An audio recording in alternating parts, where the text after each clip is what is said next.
আমি তো চাই আর তোরা তোমার আজকে একটা সাহায্য করতাম। হ্যাঁ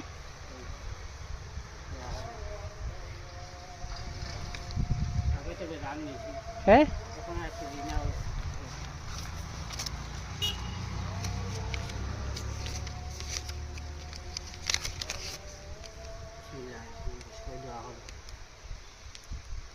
আমি এটা ভিডিও এটা পয়সা খান থেকে দিছি কই আর বাইন ও ও যে আমার সামনে ক্যামেরা এগুলো লাগাল দেখলেন এগুলো দিয়ে আমি ভিডিও বানাই আর বুঝছো নি। আর এটাতে পয়সা যেটা দে না নি ও তো ভিডিওতে কি আয় আর আমি তোমার তান্তে টুকাই টুকাই না নি আর হ্যাঁ তোরা দেয় হ্যাঁ যেটা দেখতরা যে এরার থেকে পয়সা তারা লাগি দোয়া দিও। আর মোটামুটি তোমার গড় চলের বালাপুরা মানে এটা 500 টাকার ভিতরে তোমার ফ্যামিলি মাছ মাংস সব কিছু চলেন নি চলে না।